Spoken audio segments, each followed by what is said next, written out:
할렐루야. 오늘도 새벽에 함께 하신 여러분들을 진심으로 하나님의 이름으로 축복하고 사랑합니다. 계속해서 우리가 누가복음을 묵상하면서 이 시대를 어떤 눈으로 바라봐야 할까? 주님이 말씀하고 계십니다. 언제 어떤 때에 내가 다시 오실지 그 누구도 알지 못한다. 그래서 2경 3경 한밤중에 그 누구도 다 잠들어 있을 그때에 내가 올 것이다라고 분명히 말씀하셨습니다. 반드시 오신다고 말씀했습니다. 그러므로 깨어 있으라, 그렇게 말씀하시는 그 비유들을 계속적으로 제자들에게 일러주고 있었습니다. 그러니까 베드로가 주님께 여쭙습니다. 이 비유를 우리에게 이야기하는 것입니까? 아니면 모든 사람에게 다 이야기하는 것입니까? 이렇게 질문하는 대목에서부터 오늘 이 본문이 이야기가 전개가 됩니다. 이 비유, 도적처럼 언제 어느 시에 올지 모르는 이 이야기가 우리에게만 하는 겁니까? 아니면 모든 사람에게 다 해당되는 겁니까? 그런 질문을 던지면서 오늘 본문이 시작이 되는데, 그렇습니다. 여러분, 오늘 이 이야기가 어찌 제자들에게만 해당이 되는 이야기겠습니까? 저와 여러분에게 모두에게 다 해당되는 그러한 말씀입니다. 그러므로 예수님은 그 이야기를 질문을 던지는 이 베드로에게 오늘 오히려 그 질문에 답을 하기보다도 오히려 질문을 하면서 오늘 본문에 그 답을 하시는 것을 보게 됩니다. 언제 어느 시에 어떻게 다가올지 아무도 모르는 그때에 내가 반드시 오리라. 그러면서 이 도둑과 그리고 깨어있는 많은 사람들에 대한 신랑이 언제 올지 모르는 그 비유를 말씀하셨는데, 이 도둑은 참 여러분 언제 올지 모르는 건 너무 다 알잖아요. 저도 한번 도둑 맞은 적이 있습니다. 오래전에. 여러분들은 도둑 맞은 적이 없으신가요? 알 것 같았으면 아예 거기다가 딱 대기하고 있었을 텐데, 경찰서에 미리 이야기했다가 잡아라고 이야기할 텐데 그러지 않아요. 도둑놈은요 굉장히 그런 걸 몰라요. 그런 걸 언제 올지 몰라요. 도둑 3명이 이제 큰 도둑을 했습니다. 큰 집에 가가지고 엄청나게 금은 보화를 훔쳤어요. 그리고 산속에서 굴 속에서 그 금은 보화를 이제 서로 나누기로 작정을 한 겁니다. 그러고 난 다음에 이 3명 중에서 위에 있는 형들 도둑이 머리를 짜낸 거죠. 3명이 나누는 것은 이게 너무 좀 작아질 것 같아. 저 막내를 없앨 수 있는 방법이 없을까? 그러면서 머리를 짜내가지고 하는 곰곰이 생각을 합니다. 그래서 그 막내에게 술 심부름을 시킵니다.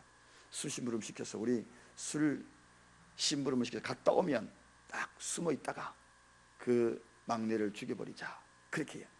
그래서 이 술 심부름 갔던 이 도둑놈이 가가지고 막내가 이제 술을 잔뜩 담아가지고 그래서 사가지고 이제 그 굴 속으로 돌아옵니다. 아니나 다를까 오자마자 그 막내 도둑을 2명이서 달라들어서 그 도둑을 죽이고 맙니다. 이제 우리 둘이야, 이제 나눠 가지자.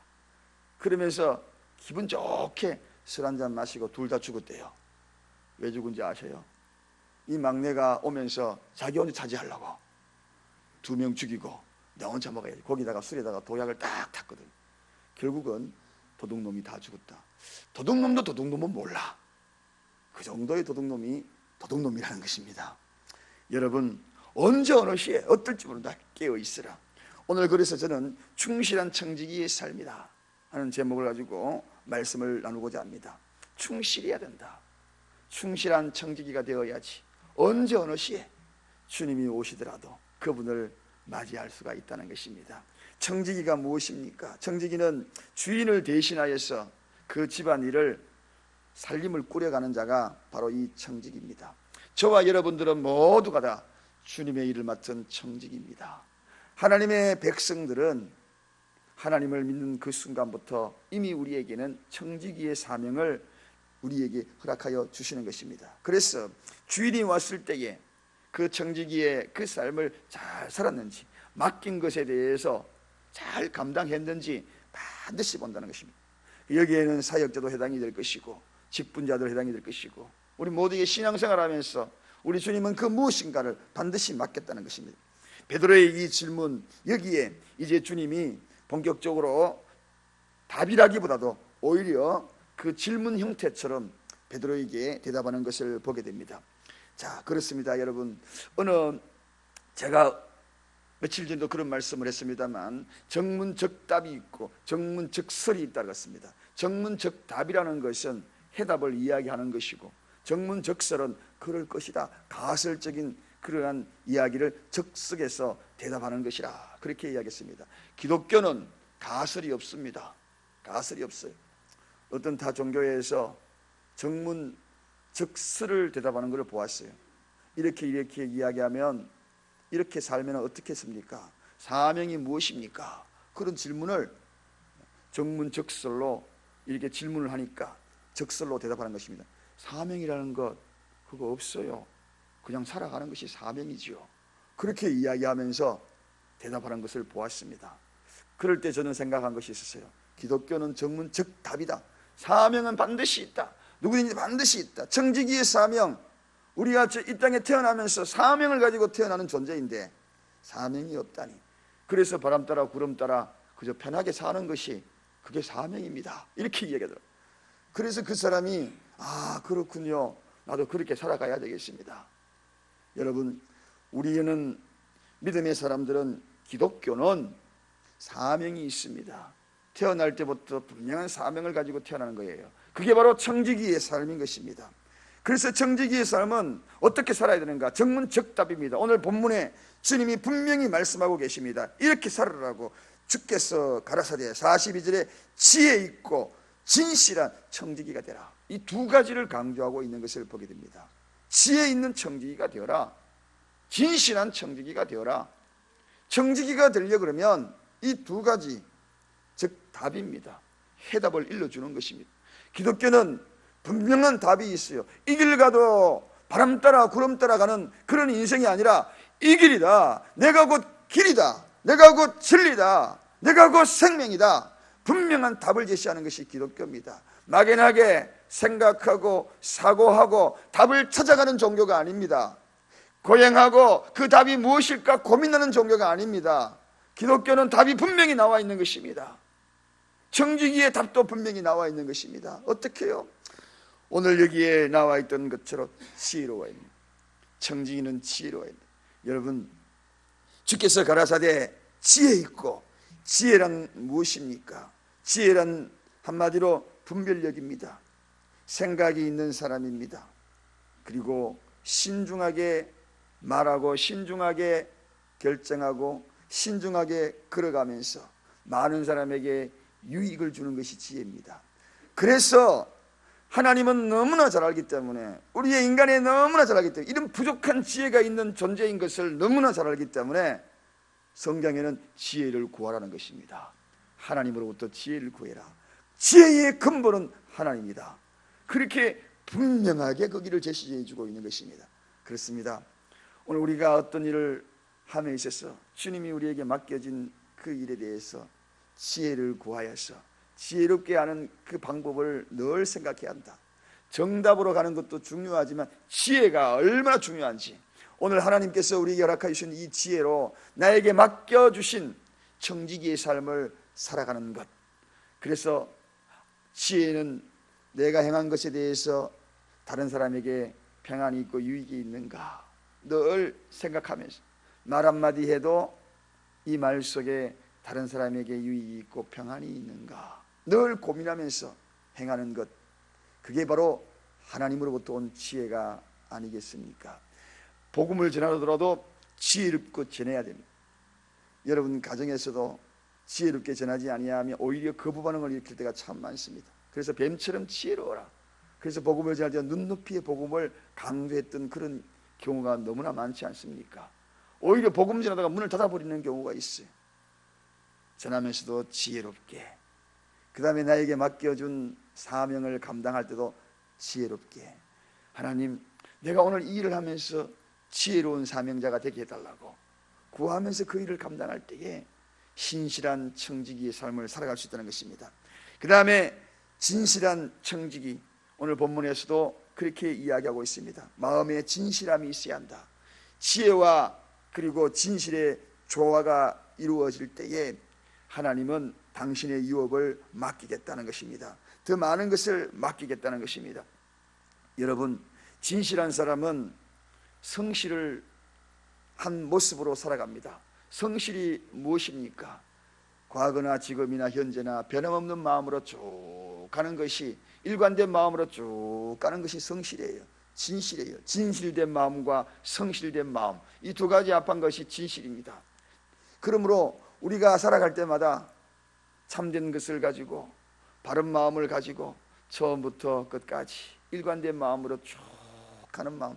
신앙도 여러분 마찬가지입니다. 처음 믿었던 그 신앙 가지고 끝까지 가기 위해서 몸부림치십시오. 계속적으로 내가 이 길을 가야지. 조금 힘든 일이 있다고 해가지고 뒷걸음질 쳐버리고, 조금 시험 될 거리 있다고 해가지고 좌절해버리고, 그러지 말고 시험 드는 일이 있어도 그저 그 길로 묵묵히 가는 겁니다. 계속 그 길을 직행하는 것입니다. 그런 모습이 바로 이 진실한 모습입니다. 그러한 모습이 오늘 이 시대에 너무나 많이 요구가 되고 있습니다. 많은 사람들은 이 성실을 잘 알지 못하고 생활하는 것 같아요. 신앙생활의 성실은 참 중요한 요소인 것 같습니다. 일관된 마음으로 일관되게 가는 것, 여러분, 그 마음을 가지고 갈 때에 비로소 청지기의 삶, 주님이 인정하는 청지기의 삶, 1달란트, 2달란트, 5달란트 받은 그 비유의 내용이 무엇입니까? 바로 이 청지기에 대한 이야기거든요. 그래서 1달란트는 진실하지 못하고 성실하지 못한 겁니다.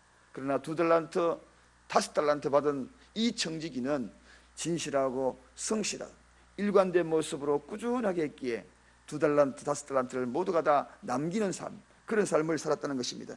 주인이 왔을 때에도 남겼다는 것입니다. 성실한 사람은 관리를 잘합니다. 자기 관리를 잘하고요, 자기가 맡은 사명의 관리도 잘해가는 거예요.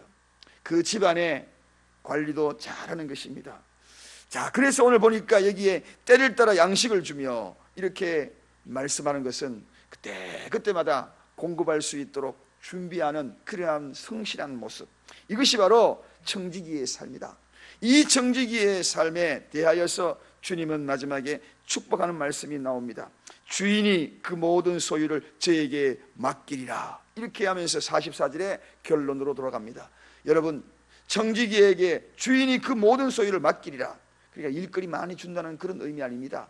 하늘나라의 유업을 허락하여 준다는 것입니다. 이 말은 다른 말로 이야기하면 창세기 21장 10절로 가보면 상속자라고 칭한다는 것입니다. 여러분, 청지기의 삶을 살았는데 청지기가 나중에 상속자가 되더라는 것입니다.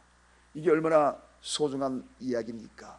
청지기론 주인의 것을 지키고 가꾸고, 그리고 지혜롭게 진실하게 그 일을 감당했더니 이제는 청지기가 아니라는 것입니다. 청지기가 아니라 이 모든 것을 다 주겠다, 모든 것을 맡기겠다. 그 모든 것을 맡기는 그러한 대상이 누굽니까? 아들 아닙니까? 상속자가 아닙니까? 그렇습니다. 누가 아들이 되느냐?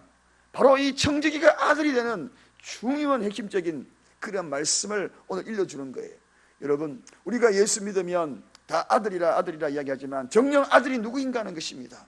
아들의 소유를, 아버지의 소유를 물려받아야 그게 아들인가 아니겠습니까?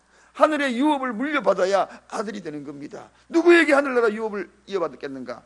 2달란트, 5달란트, 그리고 1달란트, 그에게 한 이야기가 무엇입니까? 똑같이 맡겼지만 그에게는 악하고 게으른 종이다, 그렇게 끝까지 종으로 취급받아버렸습니다. 그러나 청지기의 삶을 산 그들에게는 이 모든 것을 다 맡기겠다, 아들로 바뀌는 그런 놀라운 축복의 자리가 된다는 것입니다.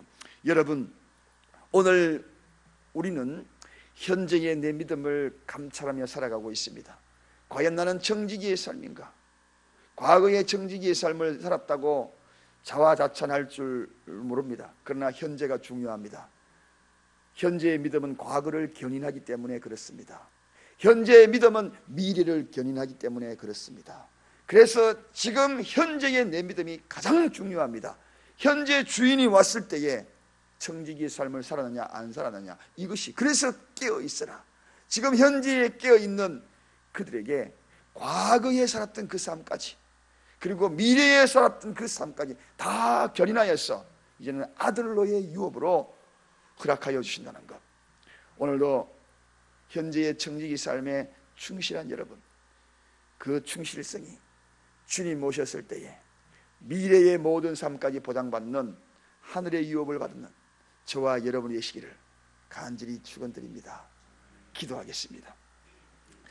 하나님 아버지,